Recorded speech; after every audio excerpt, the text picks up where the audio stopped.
This is the 18 Strong Podcast with Jeff Pellizzaro, episode number 18. Welcome to the 18 Strong Podcast, where you get direct access to the world's greatest experts on training harder, practicing smarter, and playing better golf. Now, here's your host, Jeff Pellizzaro. Hey, what's up, everybody? Welcome, and hopefully welcome back to a lot of you to the 18 Strong Podcast. I am your host, Jeff Pellizzaro, and I've got a great show for you today. And I want to preface the show by saying to all of you new listeners and hopefully a lot of you old listeners that while this show is typically a golf and golf fitness podcast, you know, we talk a lot about the mental game and different approaches. Today, I'd like to call a life episode. This is a topic, and our guest talks about some things that is going to benefit you, whether you're a golfer, whether you're a grandmother, whether you're a high school student, whether you're a superhero, whatever. The topic of today is going to be posture and breathing and how it ties into your performance, not just on the golf course at the highest of levels, but just the way that you get around, the way that your body moves, the way you get up and down out of a chair. Everything that you do on a daily basis is affected by these things. And so I highly encourage you, after you listen to this episode, if you get the benefit out of it, please share it with some of your friends, your family, because I think there's a lot of great stuff in here, and then resources that we tie in at the end that can benefit a lot of people and hopefully encourage them to start taking some action on making some changes in their lives that are going to make them feel better, make them move better, and really kind of enjoy the quality of their life a lot more. So today's guest is Brian Bradley of Egoscue University, and we're going to get into what Egoscue is and Brian's whole background in the episode. But basically know that Brian and the Egoscue team are kind of known as the posture and breathing guys.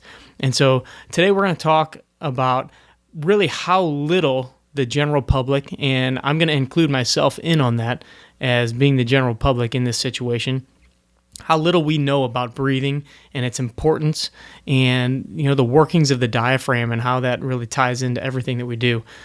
We get into some of the issues that Tiger Woods has been having with his back and injuries and things like that, and how some of this relates to him. Chronic pain, how to possibly get rid of some of the issues that you've been having and hopefully prevent chronic pain issues. And then we talk a lot about the epidemic that's going on in our society today of sitting and just poor posture and the problems that that's leading to and what's causing it and how we can counteract it. And then how all of this relates to our abilities to perform daily function as well as, you know, performance at the highest of levels. So Brian offers some great advice and some very good resources at the end. And he's very generous with a few things as far as, you know, any questions that the audience may have on how to start making changes in your own life and, you know, some of the exercises you can do. And we talk about some of those things as well. So real quick, before we get going, I want to obviously, like always, jump into a quick iTunes review. And this is one that came in a little bit ago, and this is titled Great Info for Golfers and Life, which I think is very appropriate for today's episode, by HMCM. And it's a 5-star review. And the review says, the interviews are really good and the guest list is quite impressive. If you enjoy golf and want to know how to improve the physical and mental side of the game, this site is well worth the time. So HMCM, thank you very much for your review. As always, guys, I love reading these. Keep them coming. If you don't know how to get to the reviews page or you don't know how to find the 18 Strong podcast on iTunes, simply go to the iTunes store and in the search bar, you just type in 18 Strong, all one word, 18 Strong together, and the podcast should pop right up in your search engine. So go ahead and do that. And of course, if you haven't been to the website, go to 18strong.com. You can find all of these podcasts, all of the articles that have been written, and we do have a couple articles coming out this week, next week, and the following, and hopefully from here on out, from some other authors, aside from just my rambling on the computer. So be on the lookout for some of that stuff, because we've got some great people that are going to start contributing. So, and you can also download or subscribe to the podcast in iTunes straight from the link on the podcast episode. So without further ado, I'm going to warn you right now, this is a bit of a long episode. We got rolling, and Brian had so much great information that we did talk for a while, so a little longer than your typical episode, but jam-packed, full of information. And we did have a couple little issues as far as our Skype connection, so we had a couple breakups, but all that stuff aside, unbelievable episode. Please leave your feedback. Please share with your friends and family, and I'll catch you on the other side. Hey, Brian, welcome to the 18 Strong podcast, and I can't thank you enough for coming on tonight. No problem. It's my pleasure. Yeah, so we were just kind of chatting ahead of the call, and I was telling you that my first introduction, I had kind of heard of Egoscue and what you guys do a little bit, and I knew that you were kind of, as your Skype handle says, the posture guy and the breathing guy and stuff like that. But I never really knew exactly what it was that you guys do, and so I had my first introduction when I was at the World Golf Fitness Summit. Got to see you speak, and was really intrigued with the information that you guys were giving. And what I think is so cool is that, this is a golf fitness podcast, but this is not just a golf topic. And I hope that so many other people outside of golfers listen to this episode, because this is about stuff that we deal with every day in our life, and things that can improve your pain, your posture, your performance, stress in your life, that kind of stuff. So we're going to get into, I have so many different topics and things that I want to cover in today's episode with you. But before that, I want you to, if you don't mind, share your story with the audience.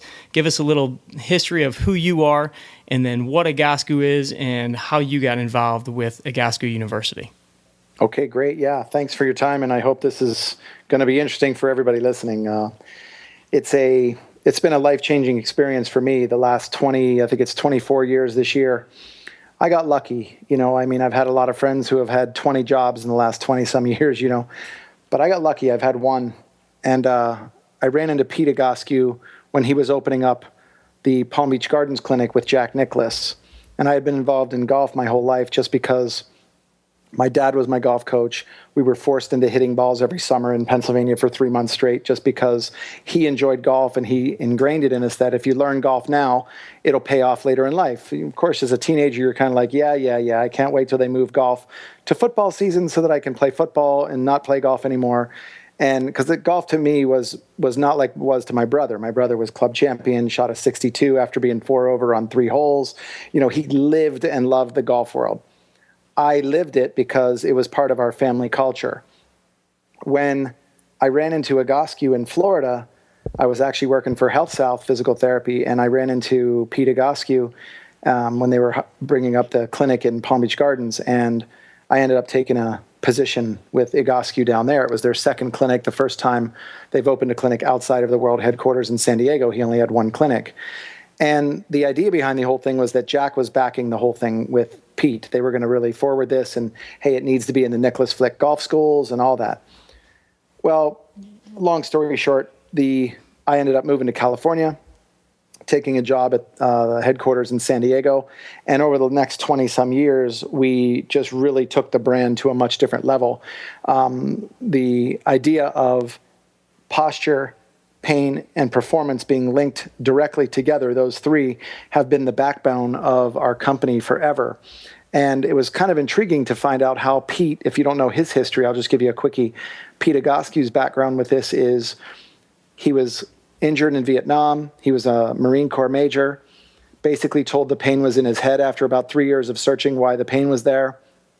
And he then researched it on his own, picked up Gray's Anatomy, and we know how easy that is to read. And he basically started the memorization process and the figuring things out, and the knee bones connected to this and this and this.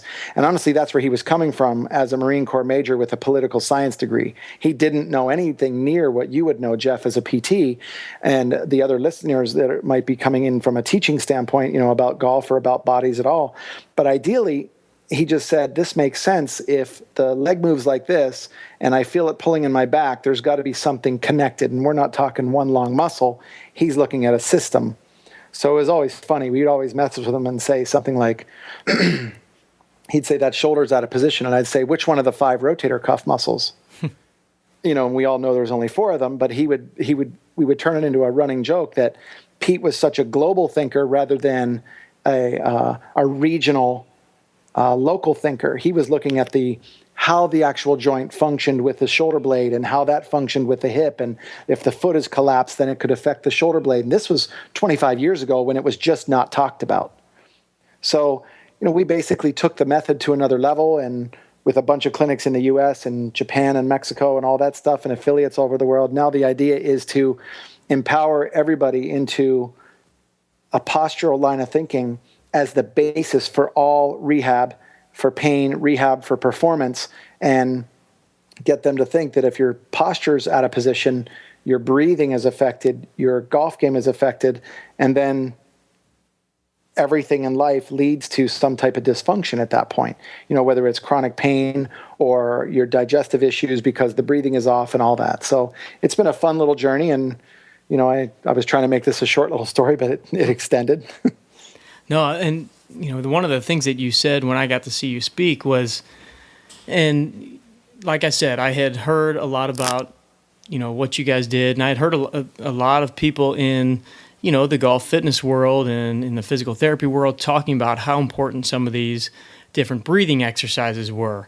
And, I've in, my head, it's kind of like, okay, I know all, talking about the diaphragmatic breathing and teaching people how to, sequence their breaths right and things like that. And I was like, okay, I probably got that.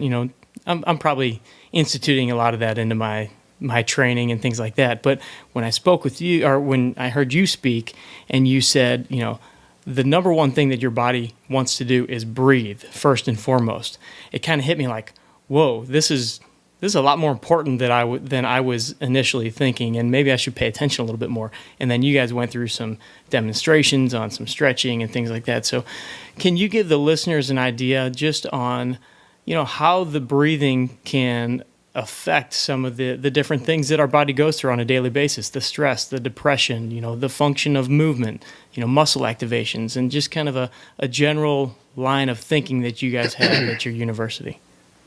Yeah, the idea behind breathing is you're breathing over 20-some thousand times a day. So, we said this during the talk, and it was kind of a running joke with, name me another exercise that you're doing 20,000 repetitions a day. There isn't one. We're not doing bicep curls for 20,000. We're not walking for 20,000.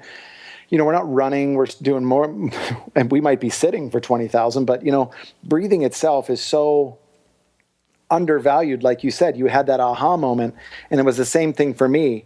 And I can tell you this real quick, just to give the listeners an idea. The United States is so far behind, and don't get me wrong, greatest country on earth. It's that simple. But they're so far behind in the overall rehabilitation, strength and conditioning processes that are around the world. People are more optimistic, it seems like, around the world. Oh, you have scoliosis? Let's move you into a 3 times physical therapy, 6 months training, massage, ballet. You do 2 phys ed programs a day. Your nutrition is changed, rather than throwing them in a brace and then hoping the body will accommodate the brace. Our country looks at it that way and says, well, how can we limit their motion? And the rest of the world says, how can we increase their motion along with training their body how to adopt a new pattern?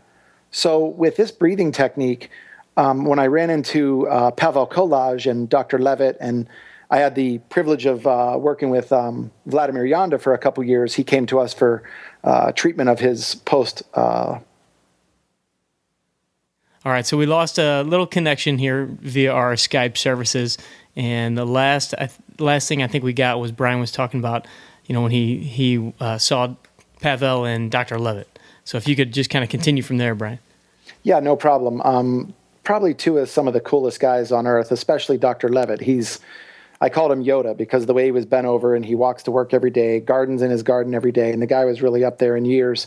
And we went over there to exchange not services, but ideas back and forth, because Vladimir Yanda, we had the privilege of having him as a client for 2 years when he was doing some post-polio stuff for himself when he came to the States to do some training. So we got to know him pretty well. And this whole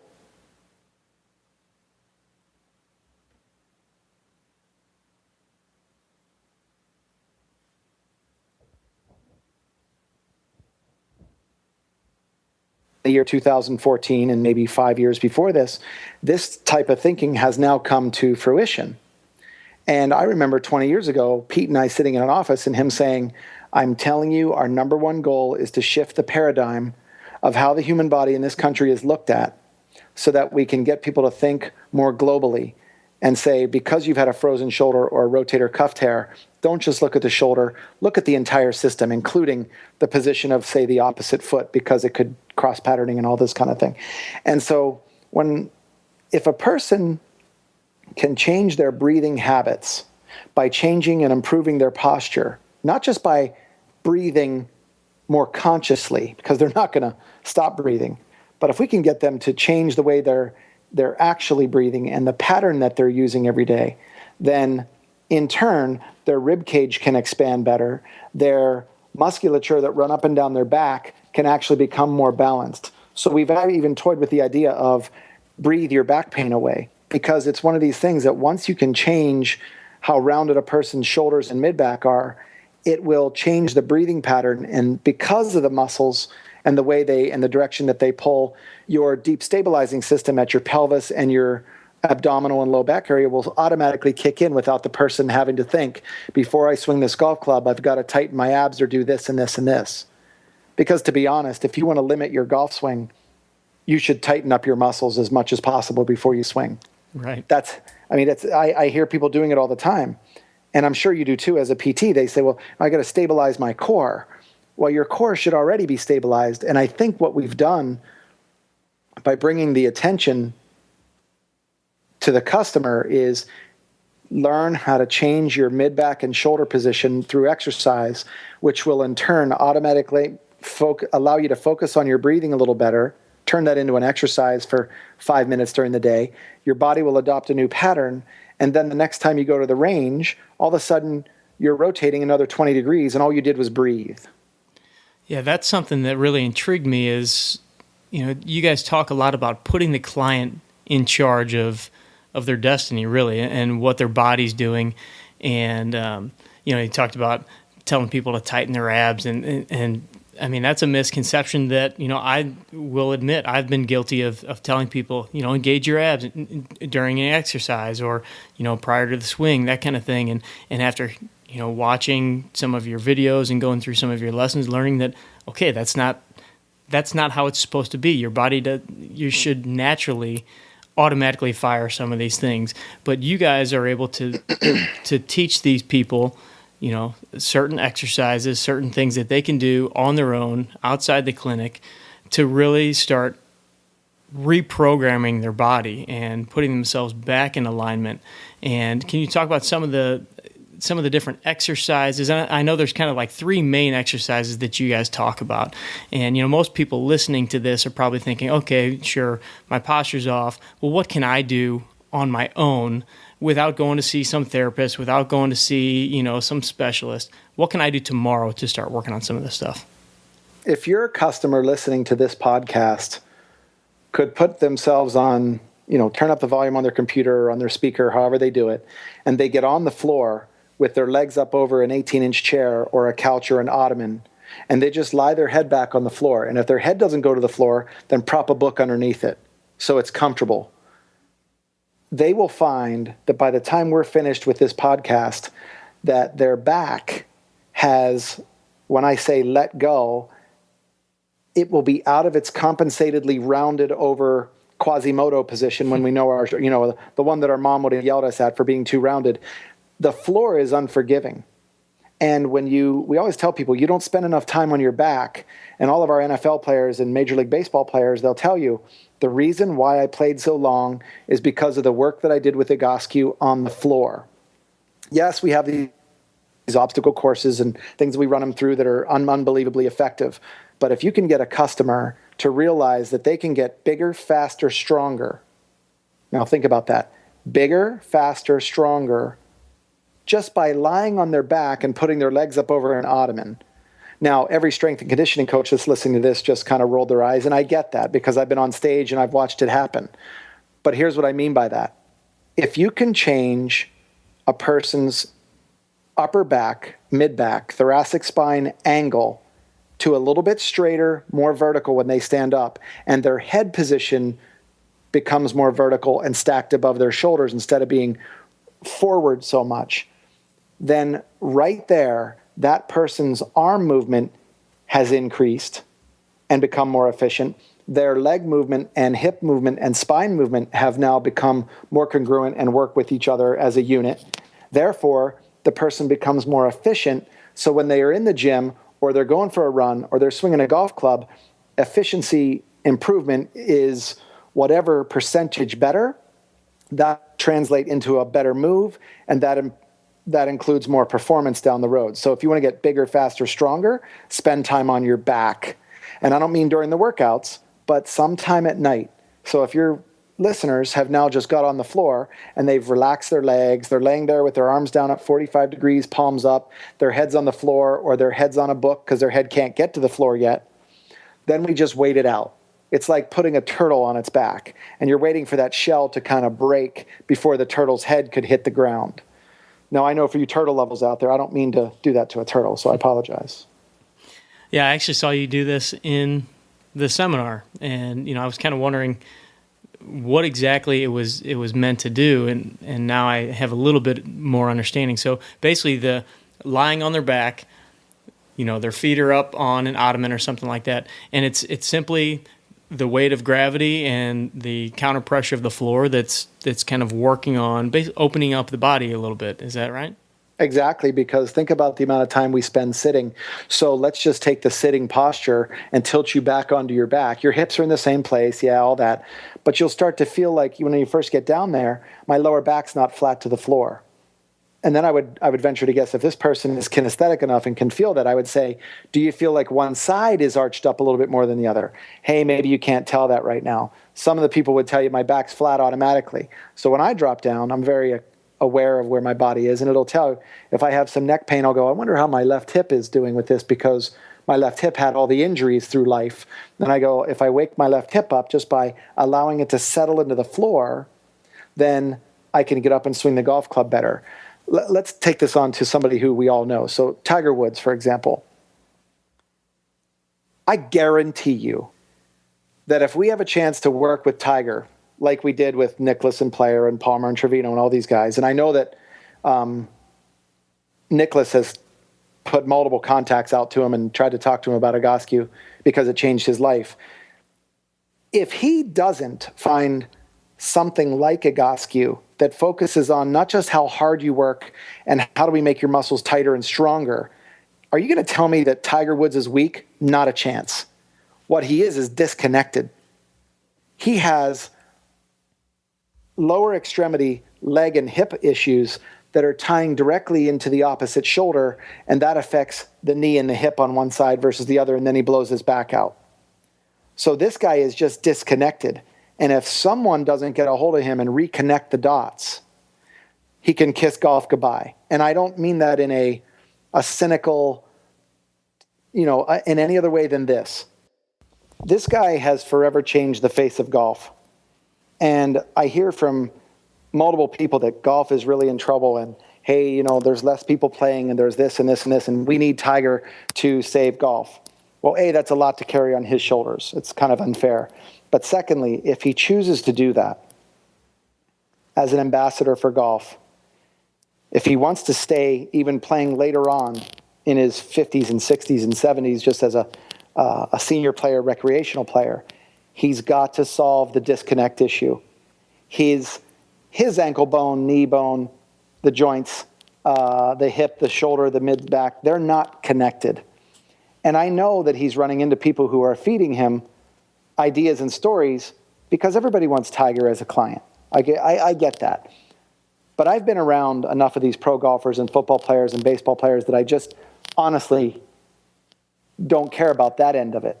What I do care about is that he's not being given a chance to come back because he's training imbalanced. So if you go back to like TPI, the Titleist Performance Institute, these guys, Greg and Dave, are the closest by far of anyone in the golf world to solving an issue like that, because they have adopted a mentality and created a system that fell right in line with something that basically is how I was brought up in this field by Egoscue, which is balance, strength coming from balance. And if you're out of balance, you're out of strength, and then your golf game pays for it, and then you hurt your body. And then we go out and buy a new driver, and we think it's the new driver that's going to fix it. Tiger knows better. If you were to focus on, you've seen this guy bulk up for a while. Let's bring it back to breathing for a second. This guy, if we were to take him and palpate his abdominal area, his back area, and check his breathing, he would ultimately be an upper body breather because he's so trap and mid-back and lat driven. And if I said to you, Jeff, can you play golf with your traps and your lats and your back muscles? You'd say, no, you have to use them, but they shouldn't be the initiator of the swing. So for the listener, let's compare you guys, to one of these perennial all pros that are out there, these guys that are going to be in the Golf Hall of Fame, no matter who they are. These guys really are that good, but their body is just like yours. If it gets out of balance, they end up having to have knee replacements and hip replacements and back surgeries and shoulders.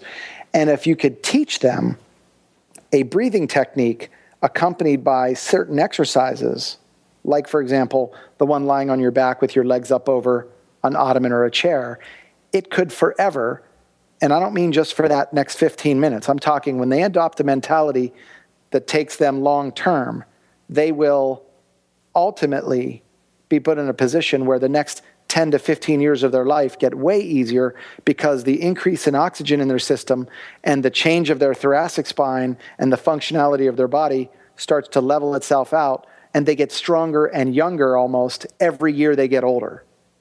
And who doesn't want that? Right. Yeah, so when we look at these guys, our clients that we work with on a daily basis, and you had some great examples in the course that I just went through, which, like I told you before the call, I kind of hammered through these videos that you guys had because they were just so intriguing just to watch, just some of the different case studies you had, but also just talking about how important some of these different issues are and things that we don't necessarily think about. But we get so many golfers that come in, and again, this is general population too. We've got this whole sitting epidemic where we're all sitting constantly. We're all in a forward flex posture. Our shoulders are rounded. Our heads are forward. We're texting constantly. We're on our computers. And, so you get the guy that comes in, rounded shoulders. He's kind of hunched over. His head's forward. And he says, well, I can't make a turn in my backswing, or I can't get through the ball. Do I need to just do some stretching? And can you elaborate on how the breathing and the stretching are really they go together? It's not just, you get in, you have somebody stretch you out. And we've seen some different studies on, the effectiveness of just plain stretching. But how once you get your breathing under control, a lot of that stuff falls into place. Well, Jeff, think about how many of your listeners are stressed, especially this time of year. They say Christmas can be the most depressing time of the year, correct? Yes. Not for me, maybe not for you. I love it, but there are more suicides this time of year, all that kind of stuff. But if a person, this is where meditation comes into play, and I'm not a meditation expert, so we won't even go into it, other than the breathing that happens in meditation and traditional, real yoga that's supposed to go with that. The breathing is essential to getting the body to do what it's supposed to do. And when you start texting, let's say your head weighs anywhere from 10 to 15 pounds. The minute your head goes forward 15 degrees, just slightly tilted forward. Let's say you're driving in a car and you just slightly look down to look at the top part of your steering wheel. Your head is now almost 27 pounds. But let's say you take your head forward to 45 degrees where you're looking down at your phone to do some texting, and let's hope you're not driving at that point. It's almost 50 pounds. And that chronic bowling ball of 50 pounds sitting above your head will increase the work on the back side of your neck and your traps and everything. And that's why, your job as a physical therapist could increase exponentially, because these people come in tighter and tighter and tighter and tighter, and they're not doing anything on their own to loosen it up. Ideally, if they were to do some repositioning stretches and strengthening movements. So mix repositioning stretches and strengthening movements with a little education on how to breathe differently. That's a perfect mix. But if I just tried to teach them how to breathe differently and their body was still head forward 45 degrees, upper back rounded, then they're only going to be chest breathing, and they're only going to get air down into the middle part of the lung. They're not going to get it down into the lower lobes, which, because of that whole negative pressure we were talking about during the workshop. So ideally, if a customer could reposition if there's one thing I could get them to come out of this podcast, would be this. Here's what I learned. They would learn this. The position of my upper back dictates my health. It dictates my golf swing. It dictates how I get up and down off a toilet. It dictates how I get up and down out of a car. And it overall dictates my digestive issues that I'm dealing with. Because if your upper back is rounded too far forward and the spine has become locked, then you no longer are able to breathe correctly with your diaphragm. And the diaphragm, remember, as you know already, is like a balloon. Is like a parachute. And the parachute is basically the way it should be when a person's falling to the ground, when it's a relaxed position. But then when it contracts, it's going to basically switch directions. And it's going to compress all your internal organs. Especially, it's going to create that intra-abdominal pressure with your intestine and help with the peristalsis issue. So I get customers all the time who say, listen, I'm off of Metamucil for the first time in my life and I'm 95 years old. Forget my back pain. I'm back to being normal again. And that's what they're excited about, because they're ultimately getting younger as they're breathing themselves well. And can you make a distinction between what you call east-west breathing and north-south breathing? And then after that, I know that the listeners love to hear stories. They love to hear case studies, and you had some great ones in the course. I'd love for you to share one of the best case studies that you've had, just to give people an idea of how powerful this stuff can be. Absolutely. The idea of different case studies that we've had, it's whether you're dealing with young kids, older kids, 25-year-olds to 70-year-olds. And if you remember this in the talk, who did I say was easier to work on, the younger or the older? I think it was the younger.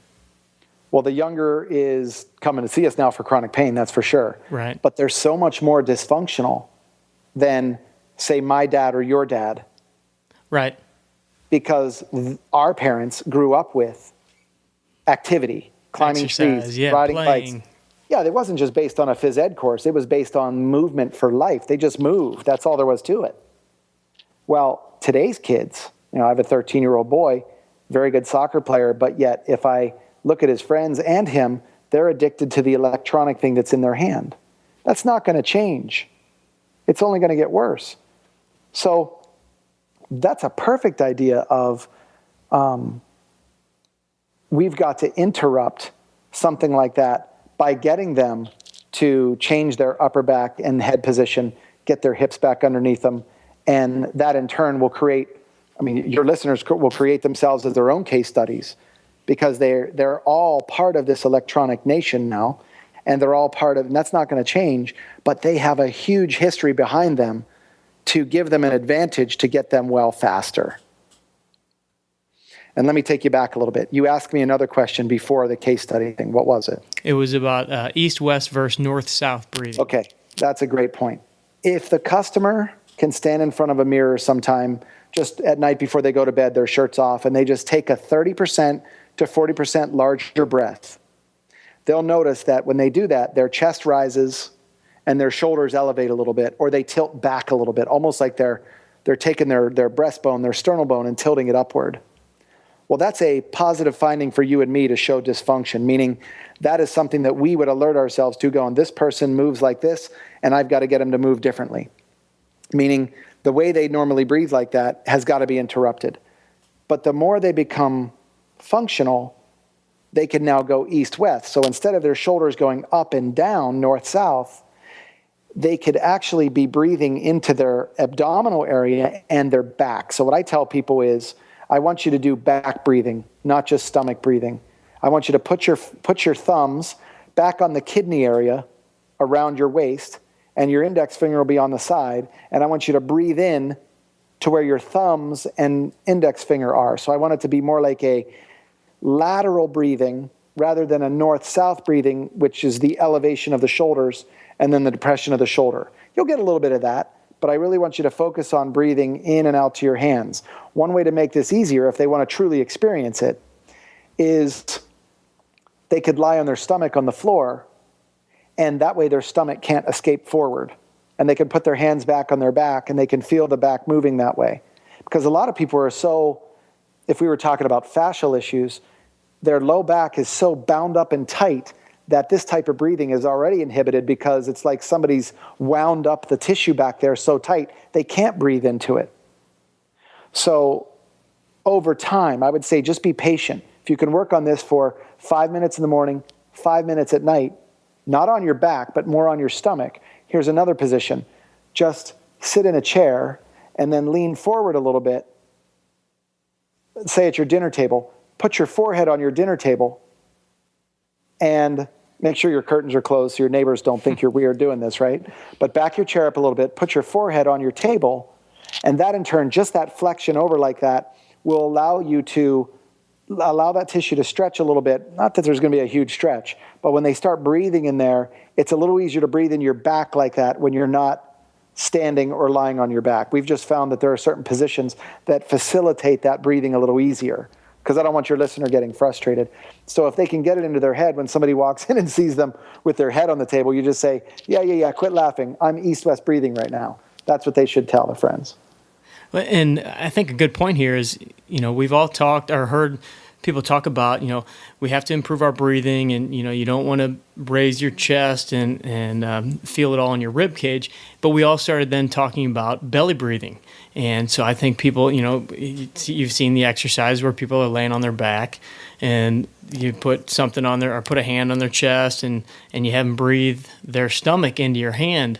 But it's actually a little bit more, like you said, lateral breathing or breathing posteriorly, because the stomach is kind of a, as you said, path of least resistance. So we have to work on kind of the back part. And I'm assuming that a lot of that, once that's controlled, because all that those back muscles and fascia and everything are so bound up that once that stuff starts to release, that's where you guys talk about a lot of the back pain kind of working itself out. It really is. And then you can, I remember Dr. Kolage said this statement basically, that belly breathing, which is commonly taught, causes the belly to distend forward, and the drag it exerts can actually inhibit functional diaphragmatic breathing. So it's almost like the stomach is a forward escape mechanism. Right. It's basically the path of least resistance. So if you just lay on your stomach and you block off the stomach from going forward with the floor, now the tissue has to go backward, posterior, and lateral into the oblique area to help move that tissue for the first time in 20 years. And let's just say this. What if I'm wrong? What if your golf game doesn't get better? What if I'm wrong? What if that tissue takes a longer time to loosen up? I don't mind being wrong about that. Yeah. What I do mind being wrong about is this. If you don't do it and don't learn a new breathing pattern, then our lifestyles are winding us up so tightly, emotionally, mentally, physically. Let's go work out. Let's go work out. Let's go work out. Let's push ourselves rather than enjoying the workout and not having any stress or being able to channel stress differently. Physiologically, our body on the cellular end, just to begin, and no, I can't prove this statement other than saying this. I picture the cells tightening down and hunkering down to try to protect our body. But really what they need is freedom of movement. And if I'm wrong about your golf game getting better, who cares? I don't want to be wrong about your health improving, which I'm not going to be wrong about your golf game improving. It's going to become more pliable as your body becomes more quote unquote flexible just by breathing, which will allow your golf game to reach another level with no practice. It's just you playing your normal game and your body approaching the tee is different than the one you did the day before. Mm-hmm.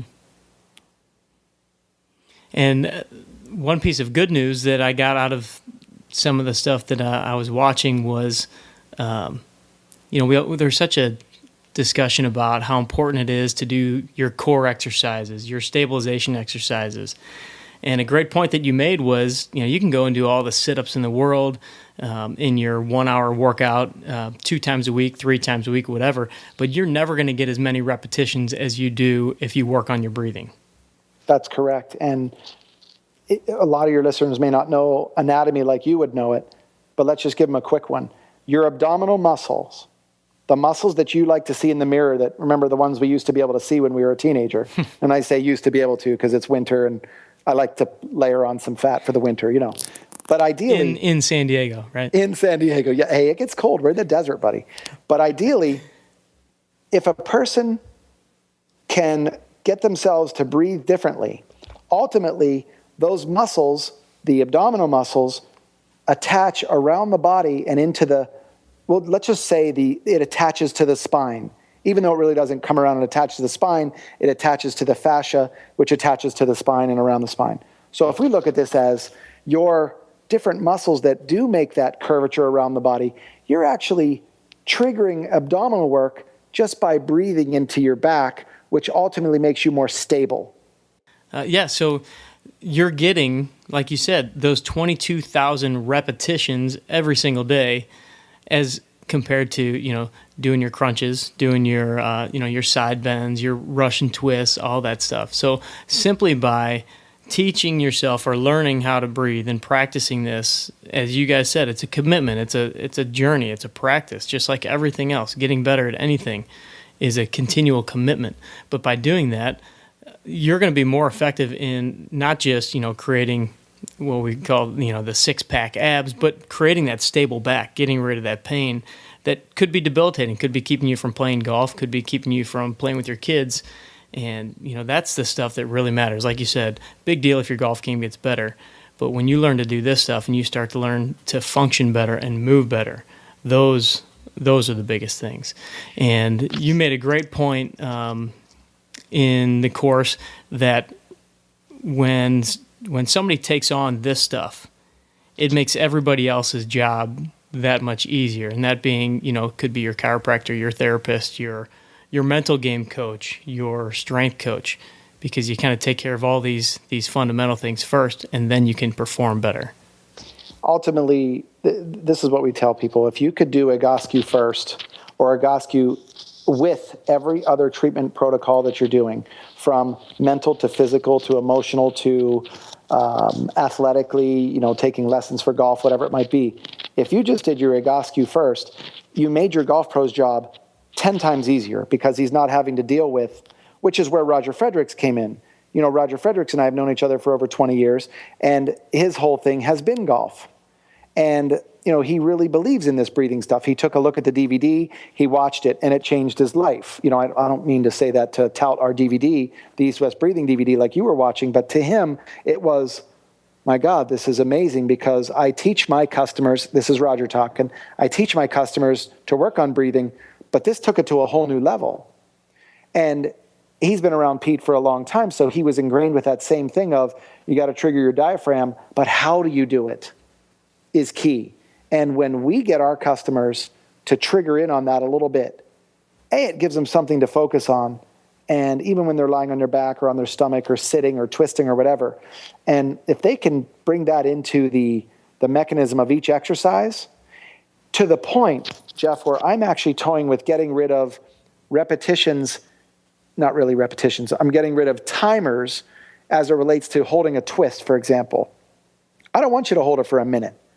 I'm going to tell you that your normal breathing pattern has about, let's say you, Jeff, breathes 10 times a minute. And that's probably breathe a little bit more than that. Let's say 12 times a minute. I'm going to tell you, get rid of the timer, and I want you to breathe 12 times before you're released from that position. Because now their focus is really on the breathing rather than on just when's that timer going to go off. So we get double the benefit now rather than them just trying to just breathe normally. I want them to focus on some really targeted breathing along with each exercise. And the benefit we're finding is at least a 30 to 40% more, increase in the benefit across the board. Right. And Brian, where can the audience go? And I'll link all this stuff up, but where can they go to get some more information on you guys and just some, maybe even some videos? You guys have YouTube videos where they could go and watch some of these exercises that we could link up on the show notes? Yeah, we have a bunch of videos. If they just went to egoscue.com, and you'll be able to spell it for them later Sure. in writing, in visuals, but egoscue.com. If they just did that, we have a bunch of videos on the front page. At the same time, there's a bunch of videos that we shot, which we call education-based videos. I don't believe in marketing as a company. Egoscue doesn't believe in marketing as a company. I want a customer educated when they come to us, not marketed to come to us. So then let's give them the information so they can make an informed decision before they ever spend $1 with us, which is why our failure rate is right around 4 to 4.5%, which is still too high for me and for Pete and for Casey and everybody I work with. But ideally, we know there's going to be some attrition there somewhere. If they go to egoscue.com, or if they just search Egoscue on, say, something like Google or search it on YouTube, they'll find a bunch of videos. One of the fun videos that we have up there is one from Japan. It'll say Egoscue Japan, and you'll get to see the patch, which is an outdoor version of the patch obstacle course that we use. We have an indoor plastic one that we put in skulls and all that kind of stuff. But that culture in Tokyo and certain parts of Japan, the whole culture in Japan, where we have 2 clinics, is a belief culture. It's an optimistic culture as it relates to their body, which is so refreshing coming from a country where we believe in sickness. Mm-hmm. And these guys believe in, well, there's got to be a reason why you're sick. What are you not doing to keep yourself well? And it's such a refreshing thing to take a customer over there with chronic neck and back pain, and in one visit they change posturally, which I showed you the Japanese woman up on the PowerPoint that I had. She was literally bent over at 60, 70 degrees where she couldn't even look you in the eye. And in one visit she was 80% vertical, to the point where she was crying, saying, "I can't believe I'm this much better." And trust me, I almost didn't believe she was that much better, right, that she changed that quickly. But it was one of those things that their belief system is one of, I can do this, but they have that because we educate them so much into why their body is acting so negatively right now. It's acting negatively because it's sending you a signal and it's still trying to hold you vertical, but you're not giving it the chance because of the alignment that you're not providing it. You're so misaligned because of the amount of time we sit. For example, Jeff, you drive a car. Do you drive an automatic or a manual transmission? Automatic. I blew out my ACL in my knee twice. I've had a fibular break on my left side. I've had a hernia operation on my left side. I broke my transverse process on my left side, separated my left shoulder. I've done all this stuff to my left side. For some reason, I don't know why. It was male, female side, I don't know. But sports and doing whatever. I buy manual transmission sports cars because the clutch is harder to push in, and it wakes my left hip up. Like today, I drove up to Orange County and back, an hour and a half ride each way, and I purposely changed gears on the highway rather than just putting in 6th gear and hitting cruise control, because I know that sitting for that amount of time is not good for a hip that has been so beat up off the injuries that left side has had. Right. So when somebody sprains their ankle at the age of 17, they need to understand that body remembers that injury, and it created another pattern and probably overloaded the other side to protect the injury. They rehab, they do better, but they didn't turn the other side off and turn the injured side on. And so they turned this pattern into, I could never play golf because when I come down through the ball, I always lean back in my backswing side and I slice the ball 4 holes over. Well, it's because you're not going through your left side. One of the remedies for that is, yes, the breathing and all the things we could do. But here's a quick remedy for them. Go to the golf range, put your feet and your knees together, bend your knees about 10 degrees, And wherever your hands hang from your shoulders, that's where you grip your club. And you start with your pitching wedge, then you go to your 9, then you go to your 7, then you go to your 5, then you go to your 3, and then you go to your 1. And yes, I still use a 1-iron. And not many people do. But the idea is that you hit with your legs together like that, take 2/3 of a backswing, and then follow through the whole way. Don't try to kill the ball. But because they brought their surface area together with their feet together, their body cannot sway and slide anymore, or else they fall over. They have to rotate. They have to turn one hip on versus the other, because the surface area of the feet are right beside each other versus 2 feet apart, which then allows them to stay leaning on one side versus the other. And that's an old school drill from back in the 70s. Yeah, absolutely. Very cool.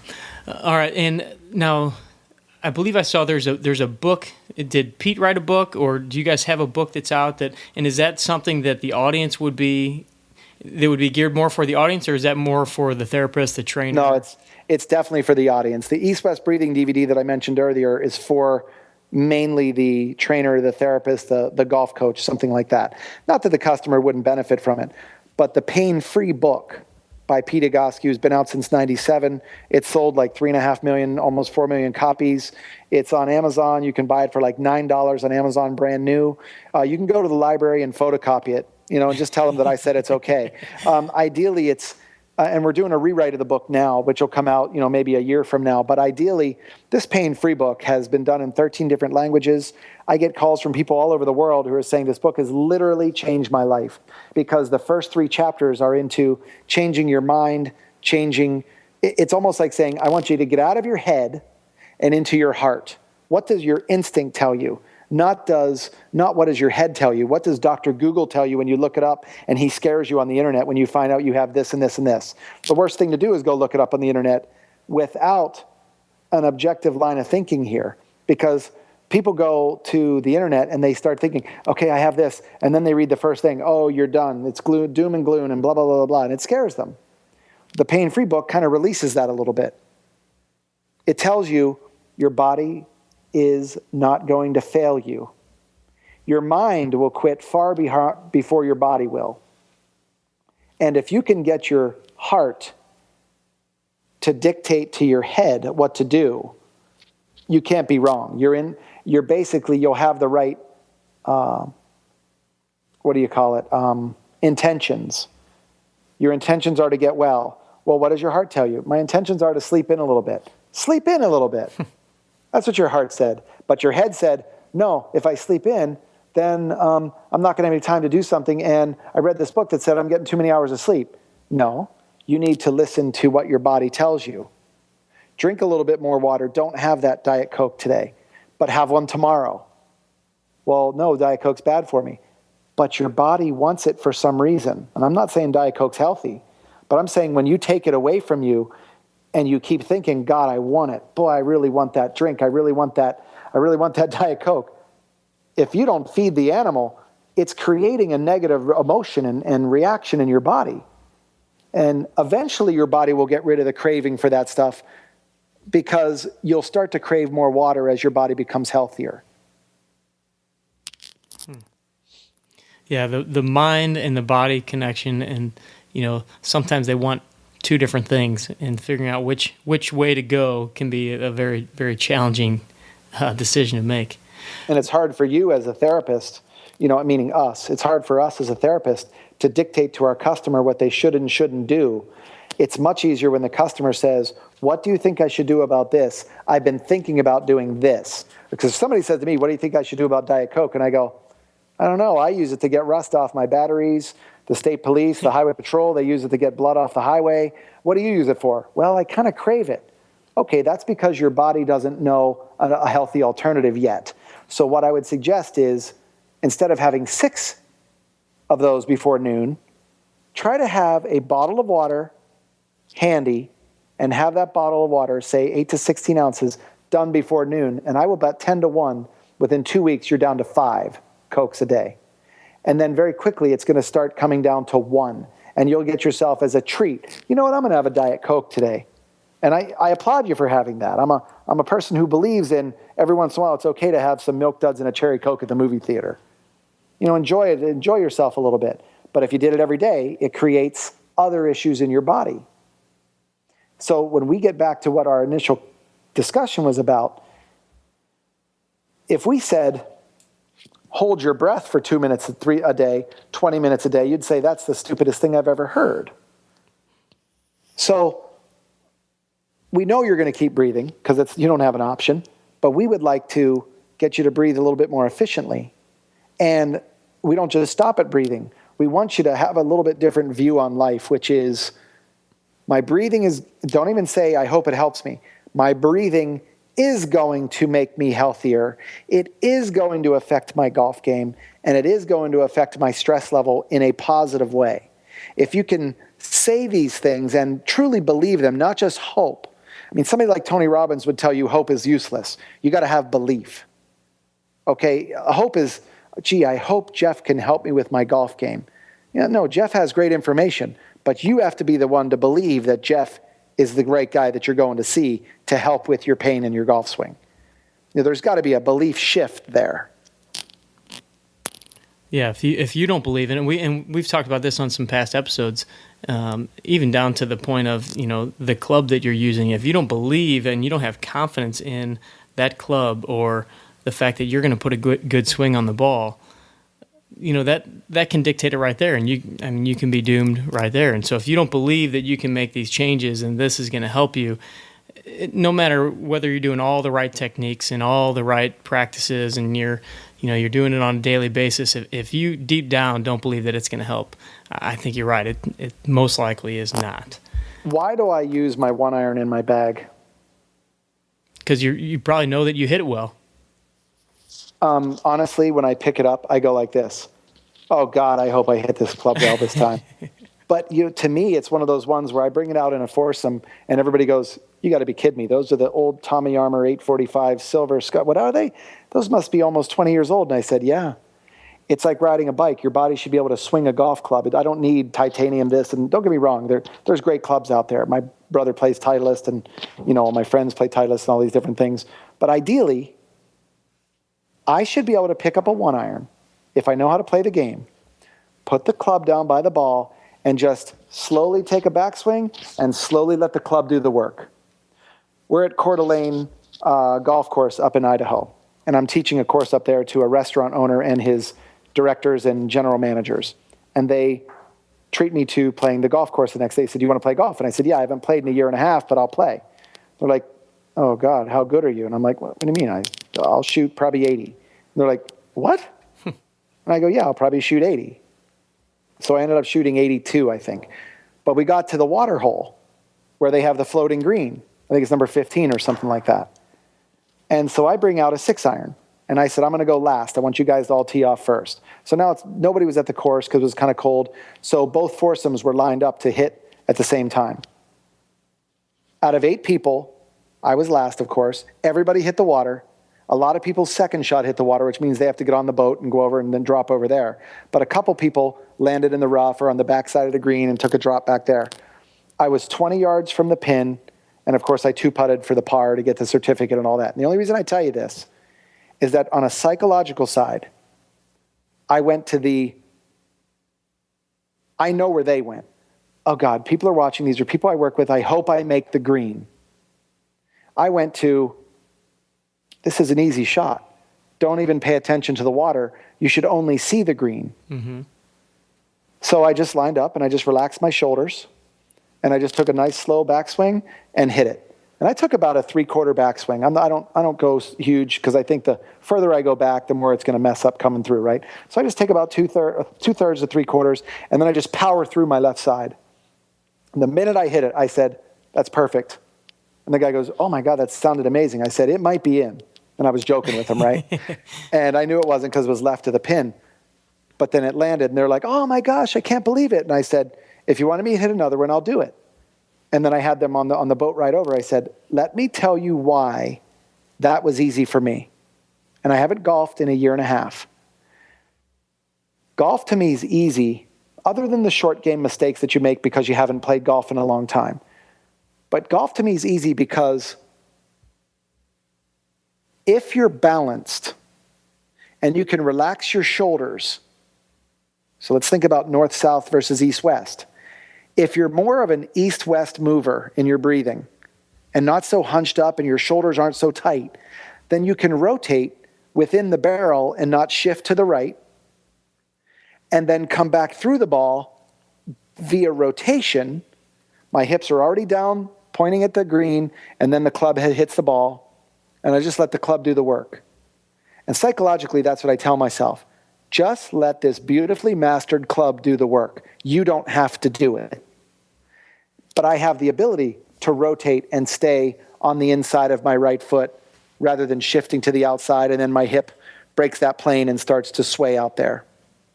So I have control of that just because I do enough of these exercises and I work on my breathing enough on a daily basis, even if it's 15 minutes. It's like flossing your teeth. Only floss the teeth you want to keep. Well, it's the same thing about your joints. Only move and align the joints that you want to keep. And that's our job, to give your listeners the ability or the tools to get that done. So I'm willing to tell you this. My email, you can give every one of these people, I don't know how many, if you have thousands, if you have hundreds, I don't know how many people you have listening. I'm pretty sure it's millions by now, Brian. Okay, let's say 10 to 20 million people listen to you. And I don't blame them because he's a great guy, guys. You should know that. My email, which you could put up there, is bbradley@egoscue.com, BBRADLEY @egoscue.com, or painfree@egoscue.com. That comes to me. If you have a specific question, then I'll answer it for you. Because to me, it's important that you get your specific question answered about you, rather than just saying, well, Brian said this is going to get me well, now I'm going to go try it. I don't want this to be about Brian and Jeff. I want this to be, what does your heart tell you? And if you're not clear yet, then maybe there's a question that we can answer, and I can CC Jeff on all of these, that if you would like me to, because I would like the idea that the customer knows their body better than everybody else, even better than Jeff or myself, and they might have specific questions about, Brian, I tried the breathing and I didn't feel an initial change the next day. Don't worry about it. Let's give it some time. Rome wasn't built in a day. Okay, Brian, I did this, but when I bend over to put my forehead on the table, my lower back was super tight and I couldn't move the way you would like me to. It doesn't matter. Try this exercise or this exercise out of the pain-free book prior to doing that, and it may give you a different result. And we can kind of walk them through this kind of stuff. Yeah, that'd be. Or they can go on YouTube and look at the videos. I was going to say that'd be fantastic, and all the listeners, you guys know that we'll have everything up on the show notes page, and it'll most likely be the link 18strong.com/Brian Bradley, and on there you can even comment in the bottom of the post, and I'll make sure that Brian gets some of the comments that you guys forward on, the questions you guys ask, and I'd love to see some of that interaction, and everybody's going to learn. Whatever question you may have, somebody else probably has that question. So if you're not afraid to ask it and post it up there, hopefully Brian can give us some insights and we can kind of have some dialogue around these things and really kind of open up the conversation about, maybe some of the issues you're having, and that can help somebody else. You never know what the ripple effect is going to be when you kind of put yourself out there and offer some advice or ask a question and can get an answer that way. So I thank you for doing that, Brian. And not a problem. It would be better, if it was on your site, because then we could have people who might have that same question come in and answer it right there with posts. And secondly, I have visuals of what the posture should look like, and then I have some of the before and after pictures that if you want to put up there for people to see some visuals of what we're actually talking about, we can put that up there and they can kind of use it as a little tutorial, which gives them a reason to come back to your website, which I know has a lot of valuable information on it. Absolutely. I would love to do that. That would be fantastic. And a quick question before we let go here, Brian. If someone were to want to go see a specialist that has Egoscue training, how can they find a person in their area that has been trained with you guys? First, you'll have my email up there, and if this is the easiest way, is to email me, and I'll just put you in touch with somebody who's probably within an hour of everybody, plane wise, or the inception of Skype. You understand the way we use it. Of course, it took us 10 years beyond what Europe was doing, right? Mm-hmm. But with Skype, I see clients from over 80 countries right now. So there's never anybody who's away from us technologically. So at Egoscue.com, you can click on the button, find a clinic, and we have Egoscue clinics all over the country, 2 in Mexico and 2 in Japan. But ideally, there are also, there might be people who are what we call PAS, posture alignment specialist trained, that might be in the city that you're actually living. And you can try to find those on the website too, or you can come to us and I'll try to find someone for you. And worst case scenario is I'll pull up Skype and take a look at that person and give them some feedback. Or if I can't do it, then one of my therapists would love to have the opportunity. We try to always say, if a customer wants help in front of you and they want to do a consultation, which is free, why would you ever turn them away? I mean, that's crazy. The chance to educate somebody on their health and well-being, even if they don't ever buy anything from us at Egoscue, they have enough knowledge now to be walking down, let's say I was in Tahoe last week snowboarding with my kid, and I'm walking across the North Star Village after going ice skating with my kid and his friends. We're walking back to the room, and I see this guy that's limping pretty good, and I said, "Oh, did you just have an injury?" And he said, "Yeah, it's an old knee injury. I wasn't even up on the hill. I just slipped over there." And I said, I have this thing in my car. How about I go get it for you? And I went up and got him this little pamphlet in my car, which has a couple exercises on it. And he said, "So to do this and this and this." And I said, if your knee hurts, your hip shuts down. And when your hip shuts down to protect your knee, then all heck breaks loose because your body then starts to accommodate and compensate. We got to reverse that. And he totally got it as an athlete. And ideally, people think that stretching is the way to go. But as you know, flexibility training can be a waste of their time if there's not a strength component tied to it. Right. So every one of our exercises is strength stretch based, not stretch based. Because there's a strength component, like reestablishing how the leg bone relates to the pelvic bone. That's the strength component. Meanwhile, you feel stretching in your back during the exercise. So there's always a secondary component, maybe secondary to what you actually feel. And that's where a little bit of education from us or the videos we have online would help them. Fantastic. Well, Brian, I cannot thank you enough for coming on the show today, giving us all the information that you have. Like I said earlier, I really do think that this is way more than a golf fitness podcast episode. This is a life lesson episode where, your mom, your brother, your grandfather, anybody can learn from this stuff. Your kids. I mean, I saw some of the slides that you had of the young boy on there, and I was thinking of my son, and just, tomorrow when he wakes up, I want to look and kind of check his posture and look at some of the things he has going on and make sure, that we're doing the right things to teach him how to move and breathe and just be a kid, but, without falling into some of the traps of these postural things and issues that we have. You know the answer to that, right? With kids, the secret is this. You have to bribe them with television because they're so electronically based. So like with my kid, he's a high-level athlete. He expects a lot of himself. The coaches expect a lot from him. He puts a lot of pressure on himself. And I just told him, look, if you do these exercises, it'll help you. And by the way, it's 9:30 at night. What if I give you 40 minutes of more of television if you go through this, and this? Well, that's an easy one. I get to stay up for 40 minutes longer and I get to watch TV. Yes, Dad, I'll do it. And I don't feel 1 ounce guilty about having to do that because if you put yourself in a teenager's mindset, it's, why am I on my back just laying here and then running through 3 or 4 other exercises? At 13, you want to be climbing trees and throwing things and jumping and crawling and all that kind of stuff. But at 9:30 at night, I want him to wind down, not wind up. And 40 minutes later, he's done. He goes to bed. He wakes up the next day and, hey, my foot's not bothering me anymore. And I said, yeah, because your body slept better because it was aligned better when you went to bed. So that allowed your body to heal a little better. I'm not saying that some kind of miracle happened. I'm just telling you that the alignment of the ankle, the knee, the hip, and the shoulder was improved, which allowed him better movement even while sleeping. When everybody thinks everything's shut off, which it's not, sleeping is just another postural position. So the body you take to golf, the body you take to sleeping can be improved if you just get yourself better aligned. All great stuff, my man.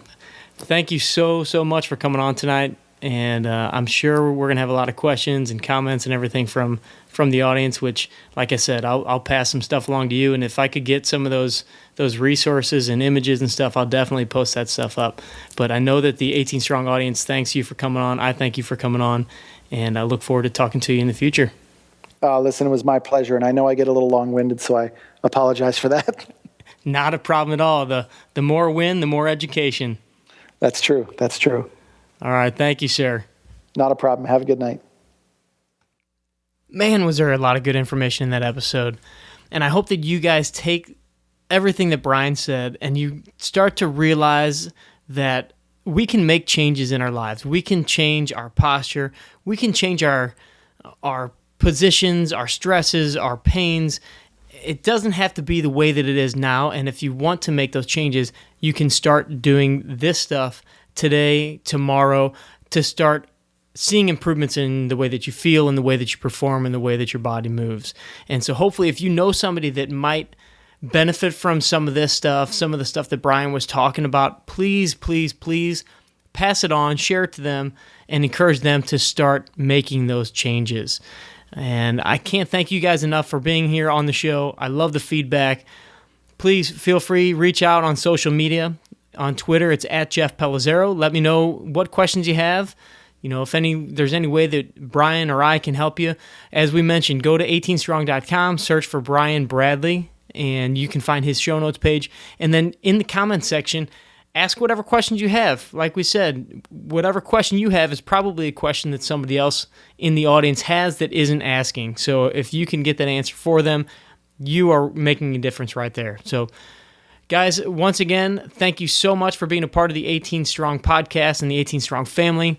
I really appreciate you, and I will continue to keep bringing on great guests like this. I have some awesome ones coming up in the next several weeks that I'm really excited about. Another one for sure that is just going to be more of a life lesson class, and I can't wait to share him with you.